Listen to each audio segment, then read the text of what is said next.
2024 లేదా 25లో డిగ్రీ లేదా బీటెక్ చదివారా? సాఫ్ట్‌వేర్ జాబ్ కోసం ఎదురు చూస్తున్నారా? అయితే కోడ్ జ్ఞాన్ 100 డేస్ కోర్సులో చేరండి. జాబ్ సాధించండి.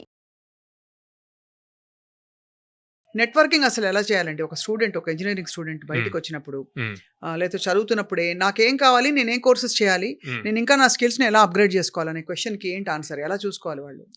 సో, నెట్వర్క్ అనే వర్డ్‌లో నుంచి ఫస్ట్ ఎన్ అన్నది ఎప్పుడూ గూడా మనం నెట్వర్క్ చేయటానికి యూజ్ అవుతుంది. ఎందుకు నెట్వర్క్ చేయాలి అంటే, మనకు కనెక్షన్స్ పెరిగితే మనకి తెలియకుండా చాలా ఆపర్చునిటీస్ ఒస్తాయి. హ్మ్. ఇప్పుడు ప్రెజెంట్ ఉన్న సిట్యుయేషన్‌లో హ్మ్. ఎక్కువ job opportunities internal reference through ఒస్తున్నాయండి. ఓహో! అంటే వాళ్ళ టీమ్ లీడ్స్ గాని, హెచ్ఆర్స్ గాని ఎవరైతే వాళ్ళ కంపెనీలో బాగా పెర్ఫార్మ్ జేస్తున్నారో, వాళ్ళని మీలాగే పెర్ఫార్మ్ జేస్తున్న వాళ్ళని రిఫర్ జేయమని వితిన్ ద టీమ్ అడుగుతున్నారు. సో, అప్పుడు ఈ నెట్వర్క్ గనక బాగా ఉంటే వాళ్ళకి బాగా ఫెచ్చింగ్ అవుతది. సో, ఆ రిఫరెన్స్ అన్నది బాగా వర్క్ అవుద్ది. So, right. అందుకని నెట్వర్కింగ్ అన్నది బాగా ఇంపార్టెంట్ ప్లే అనమాట ఐటీలో. హ్మ్. So, at the same time next ఈ హ్మ్. ఎప్పుడు గూడా ఎంగేజ్ అవుతూ లేటెస్ట్ టెక్నాలజీస్ నేర్చుకుంటూ ఉండాలి. ఓకే. ఈ ఫర్ ఎర్నింగ్ వస్తది. అట్లాగే at the same time engage అవుతూ ఉండాలి ఉన్న వాళ్ళతో. సో, ఎప్పుడైతే నెట్వర్కింగ్‌లో కనెక్షన్ పెంచుకున్నామో వాళ్ళతో ఎప్పుడు ఎంగేజ్ అవుతూ సో, మేము మా దగ్గర ఈ స్కిల్స్ ఉన్నాయి. ఇట్లా చేయాలి అనుకుంటున్నాం. మీ థాట్స్ వాళ్ళతో షేర్ చేసుకుంటూ అట్లా ఉంటే ఒక పాయింట్ ఆఫ్ టైమ్‌లో వాళ్ళకి ఒక థాట్ వస్తది. అవును. ఏమని వీళ్ళు రైట్ పర్సన్ మన దగ్గర ఉన్న దానికి వీళ్ళకి ఒక ఆపర్చునిటీ ఇద్దాము అని చెప్పి. సో, అట్లాగా జాబ్స్ తెచ్చుకునే వాళ్ళు చాలామంది ఉంటారు మేడం. టీ వచ్చి టాక్ టు అల్యూమిని. అంటే మీ కాలేజ్‌లో సీనియర్స్ గాని, లేపోతే మీ కాలేజ్‌లో ఆల్రెడీ అలుమినీస్ ఎవరైతే ఉన్నారో లేదా ఆఫీసెస్‌లో అయినా సరే. సో, వాళ్ళతో ఎప్పుడు కనెక్షన్ బిల్డ్ చేస్తూ ఉండాలి. మనకిప్పుడు ప్రతి కంపెనీలోనూ, ప్రతి కాలేజ్‌లోనూ అల్యూమిని గ్రూప్స్ క్రియేట్ అయినాయి. రైట్. ఈవెన్ కాలేజెస్‌లో ప్లేస్‌మెంట్ డ్రైవ్స్ రాటానికి గూడా ఈ అల్యూమిని గ్రూప్స్ బాగా హెల్ప్ అవుతున్నాయన్నమాట. అవును. అవును. వాళ్ళు చేస్తున్న కంపెనీస్ నుంచి రిఫరల్స్ ఇచ్చి తీసుకొస్తున్నారు డ్రైవ్స్ అన్ని. సో, అందుకని ఎప్పుడు అల్యూమినితో కనెక్ట్‌లో ఉండాలి. Next W. డబ్ల్యూ అనేప్పుడు వర్క్ షోకేస్ చేయాలి. సో, మనం ఏదైతే ప్రాజెక్ట్స్ బిల్డ్ చేస్తామో, స్కిల్ నేర్చుకుంటున్నామో, దాన్ని ఎప్పుడైతే షోకేస్ చేస్తామో, ఎవరికి షోకేస్ చేస్తాం?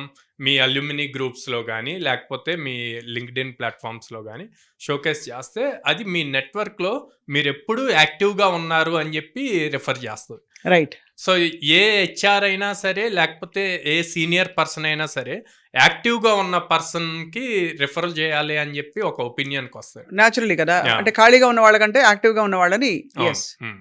So, yeah! అందుకని జెప్పి మీరు ఎప్పుడూ యాక్టివ్‌గా ఉండి మీ వర్క్‌ని షోకేస్ చేసుకోవాలి. నెక్స్ట్ ఓహ్! ఓ ఓపెన్ సోర్స్ ప్లాట్‌ఫార్మ్స్ ఉంటాయి.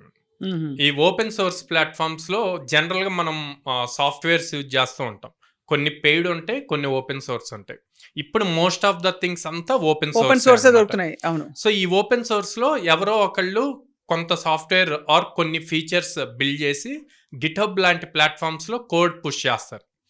మనకి ఒక ప్రాబ్లమ్ స్టేట్మెంట్ వచ్చింది. ఆ ప్రాబ్లమ్ స్టేట్మెంట్‌కి అక్కడున్న కోడ్ యూజ్ అవుతది.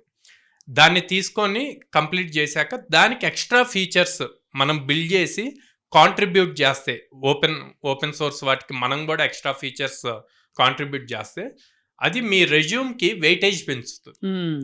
సో, అప్పుడు హెచ్ఆర్స్ గాని ఎవరైనా ఏమనుకుంటారంటే తిను చాలా కమిటెడ్. సో, కమిటెడ్ ఉండబట్టే తీసుకున్న కోడ్‌కి ఇంకా ఎక్స్‌ట్రా ఫీచర్స్ యాడ్ చేసి ఇచ్చాడు. ఓపెన్‌గా కమిట్ చేశాడు అన్న ఇంప్రెషన్ క్రియేట్ అవుతుంది మేడం. వచ్చేసి రిఫరల్ చైన్. ఇందాక మనం మాట్లాడుకున్నట్టు రిఫరల్స్ మీదే ఎక్కువగా జరుగుతున్నాయి. అవును. సో, ఈ రిఫరల్ చైన్ ఎట్లా అవుతది అంటే ఫర్ సపోజ్ మీతో నాకు కనెక్షన్ ఉంది. హ్మ్. ఓకే. నా గురించి మీకు తెలుసు. కోడ్‌నాన్ అన్నది ట్రైనింగ్స్ ఇస్తది అని జెప్పి. రేపొద్దున మీకు ఎవరైనా వచ్చి మీకు క్లోజ్ వాళ్ళలో ఇట్లాగా బీటెక్ కంప్లీట్ అయ్యి ఇట్లా అన్నప్పుడు మీరు ఇమ్మీడియేట్‌గా మీ గురించి ఆలోచిస్తాం. కోడ్‌నాన్ గురించి రిఫర్ అవును. జేస్తారు. సో, అట్లా సేమ్ టైమ్ మీరు ఎప్పుడైతే ఈ ఓపెన్ నెట్వర్క్‌లో ఉండి మీ అల్యూమిని నెట్వర్క్‌లో ఇదంతా గూడా ఇట్లా షోకేస్ చేస్తూ మీరు చేస్తున్న ప్రాజెక్ట్స్ ఇయన్నీ ఉన్నప్పుడు వాళ్ళు ఇంకొకళ్ళకి మీ నేమ్‌ని రిఫర్ జేస్తారు. రైట్. సో, అట్లాగా తెలియకుండా ఏదో ఒక రోజు మీకొక బ్రైట్ ఆపర్చునిటీ వస్తుంది. వస్తదనమాట. రైట్. నెక్స్ట్ కే. కే వచ్చేసి నాలెడ్జ్ షేరింగ్. సో, అందరూ బేసిక్‌గా ఏమనుకుంటారండి, వాళ్ళకున్న నాలెడ్జ్ వేరే వాళ్ళకి షేర్ జేస్తే వాళ్ళు నేర్చుకొని వీళ్ళని తొక్కేస్తారేమో అనుకుంటారు. కానీ నేనేం చెప్తా అంటే అది ఎప్పుడైతే షేర్ చేస్తారో ఆటోమేటిక్గా మీ నాలెడ్జ్ ఇంక్రీజ్ అవుతుంది.